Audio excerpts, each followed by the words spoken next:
Right. If I say your name, it's because you're in that order on my screen, not because of anything else. And it just makes it easier for me to remember who I need to ask and who I don't need to ask. Also, there are so many, I have to change that. So let's see what we have today for the afternoon meeting. Right, computers. Now, Elena, what do you think about computers? Do you like them? Oh, of course, they're so important in our daily life and in our business almost. So they're part of our daily life, so we have to like them. And you, Anna? Yes, me too, because it's really useful part of our life. And Alex? Sure, computer is our opportunity. And Natalia? Yeah, I can imagine life without computer. Like, Well, and Nisa? Yes, it's really useful, but I'm not very good at this kind of thing. So I fight with my computer, but okay. I know what Nisa is saying. So I'm an addict with my phone. The computer I use because of work and necessity, like you all said. But I get so frustrated when I can't do things as good as everybody else, no? And the buttons move by themselves and they do what they want. Right then, Elena, can you let me move this down to the bottom, and can you read what it says here? Are you computer savvy? Feeling confused? Look on basic computer skills, laptop. Someone who has an understanding and knowledge of how to use computers well. For example, she's not very computer savvy. That is me. They're talking about me. But I am always open to learn and people show me. And so what about you, Elena? Are you computer savvy? And it's got double V. Can you see it's got a double V? How unusual, no? In the spelling. Computer savvy, it's a new word for me. It's someone who is really good at computers, yes? Yes, or if I can say, are you savvy? It's a way of saying, are you good at something? Right, so I don't know if it's colloquial, but I have heard of the word savvy before. And I don't know if it's because I'm computer savvy, it's just explained, right? So someone who is knowledgeable about computers and feels at home, I suppose, using a computer. Right, Anna, you're going to get something a bit more complicated. If you read this side first, off you go. Digital natives, yes. Digital natives, persons for whom digital technologies already existed when they were born and hence had grown up with digital technology. Also called born digital, new generation, millennials. Right. So are you a digital native, Anna? No, really not. Okay, so read the other one. The digital immigrants, yes. Individual who grew up without digital technology and adopt it later, yes, as for me. Right. So when I am preparing these topics, I do look on the internet. So it's not that I know this myself, but I saw this and I thought, oh, okay, I didn't know this. So I know when I'm doing an interview for a teacher's job, I do ask them if they are digital natives, I call them. But I just asked them that question because I thought it meant if they knew how to do things on the computer. So Alex, which one are you, native or immigrant? I think more appropriate immigrants for me. Right. Because when I was born, internet in general doesn't exist. Right. So And, it didn't exist. So maybe your children will be in the future Yeah. digital natives. They will have, for example, I'm not being funny, but my granddaughter, who is 1.5, she knows how to move her finger like that to move the screen on the telephone. And most of her toys have a keyboard. So without them realizing, she knows she has to push the buttons if she wants something. So this will be, I suppose, the future. They will know more than us. And my grandson, who is 5 now, wow, he knows how to use the TV controls. He can tell me what to do. Sometimes it's a bit annoying that you are told by a 5-year-old what to be doing. Right then, are we ready? Alex, can you read the vocabulary for today? Okay. Farewell, a computer program that act like a barrier. Right, so firewalls, I think we have them on our laptops, and they stop things like cookies jumping up, pop-up advertisements, but it can make your laptop a little bit slower, I think. Right, the next word. Technology, electronic or computer products. Right, okay. Hack into, to get into illegally. Excuse me, do we have a hacker here among us? No. Everyone is laughing, but it's possible because I met one the other day. I won't say where and I won't say who. And he openly said that he was a hacker when he was younger. And that's what he did. He used to get into things when he was younger. Right, continue. Corporate, related to a company. I think it's like a multinational company or something big, not cooperative. Right, next. Prison. Or jail. Jail. Yeah. Or jail. Mhm. Yes. Firm, a company. Right, so you can say company, firm, cooperative, multinational, I think you can say as well. So they've got different words depending on the size, I suppose. Right, continue. Waste, to throw away without using. Now, I like this word a lot if we say waste time. Right, it goes together. Do you waste your time? No, no, no. So I like this 2 words together. Right, off you go. The next one. Tax office, the government department that collect money from people. Yeah. Manager, the boss of a department. Right. Technician, someone whose job involves fixing technology. Technician, no? Right. And the last one? Technician, last fool, to trick. Right. So when you get this new vocabulary, you have to be careful what other words you use or in which part of the sentence, right? Because some will be names, some will be verbs, etc. So you just have to be a little bit, for example, Elena, do you get tax return? For example, every year, do you have to tell the government what you earn, what you don't earn, for example? Yes, I do. Every year, every of us do it's our duty. Right. To tell. And do you get tax return? Do they give you money back? Personally, I'm not.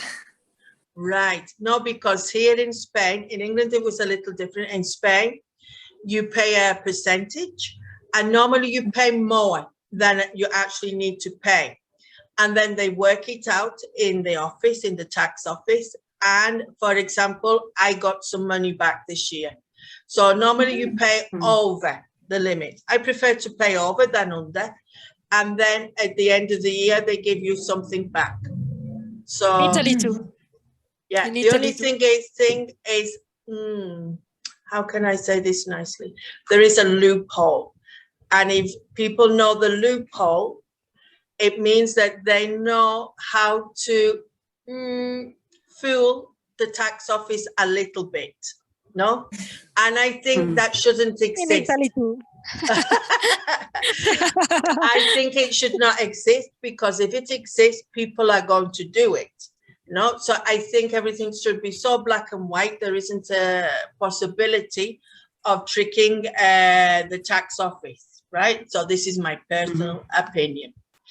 Right, off we go. So Natalia, now your turn. I'm going to try and put us up at the top. It's not going to let me go there. You will see here, you have options. If you want to read the options first, Natalia. Yes. Specialist, knowledgeable person, have considered in, offered suggestions to, save free from harm or attack, abilities, and pretended to be. Right, so I haven't done these either. So I am in the same boat as you all. So what you will do, Natalia, you will read this, which is like a definition or a clue, and then you will choose. And if you don't know, no problem, we will all help you. So off you go. It's important to have good computer security. Yeah. I think maybe this one. Yeah, I agree with you. Right, safety from harm or attack. Right, the next one. Yeah. I trust her. She would never do anything bad to me. So it's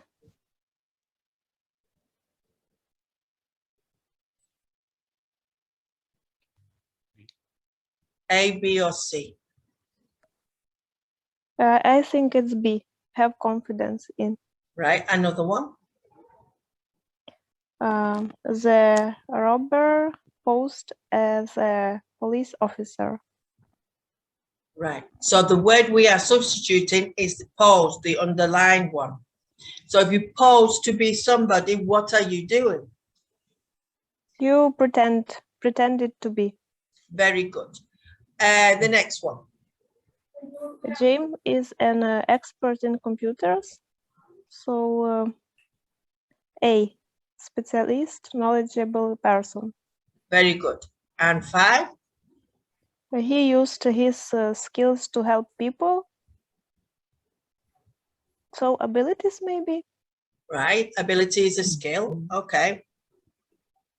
And the last one, my father advised me about what university I should go to. So offered suggestions too. Right, very good.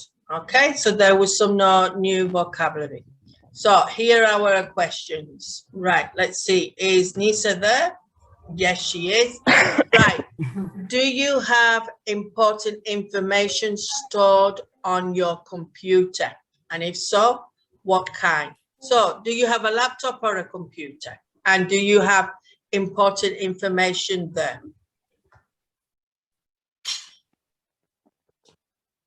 You ask me? Yes, please. Yes, I have some information, but not so important in my computer, honestly. What do you consider important? Important thing like think about the bank, our private information. No, I use my computer only for English, obviously, and my son for his school, and stop. And a photo and videos, but not for other thing. So maybe more domestic things, no? And you, Elena? Yes, yes. Yes, I have important information on my computer. It's related with my job, and also something with my memories, like pictures or maybe my stories that I wrote in the past.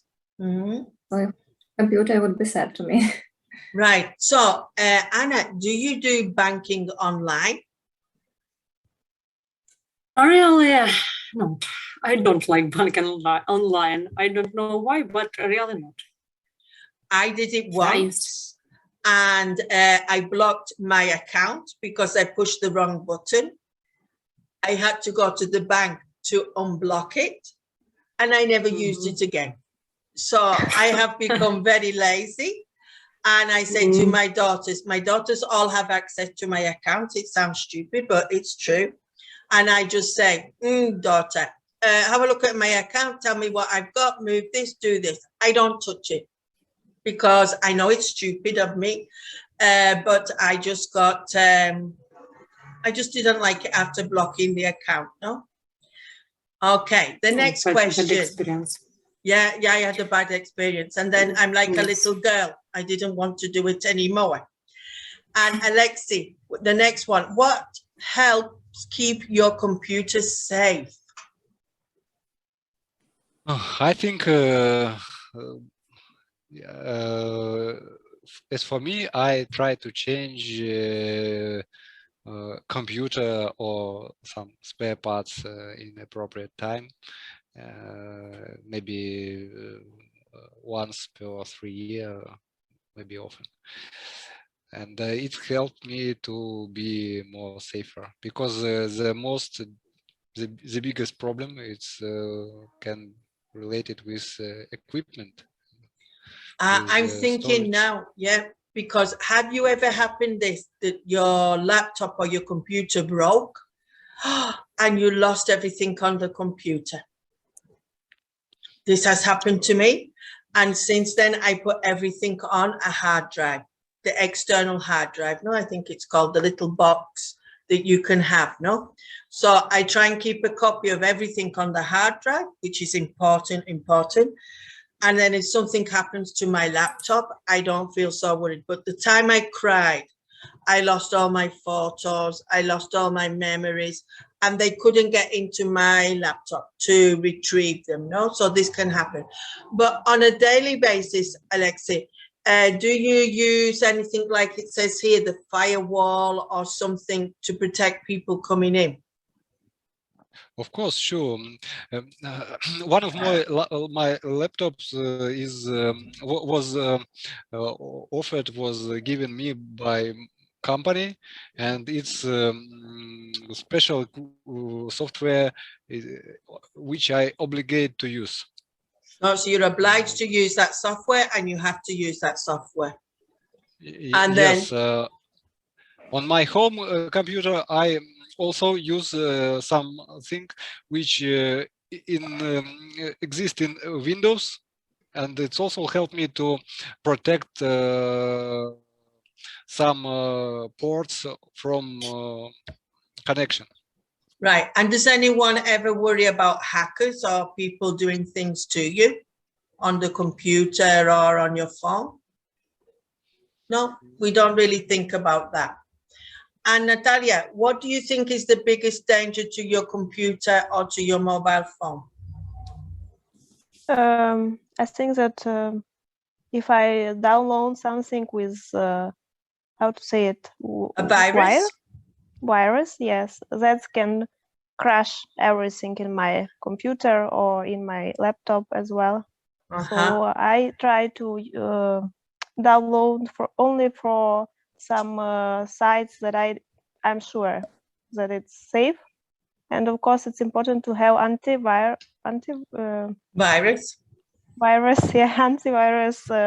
program, some program. Yeah.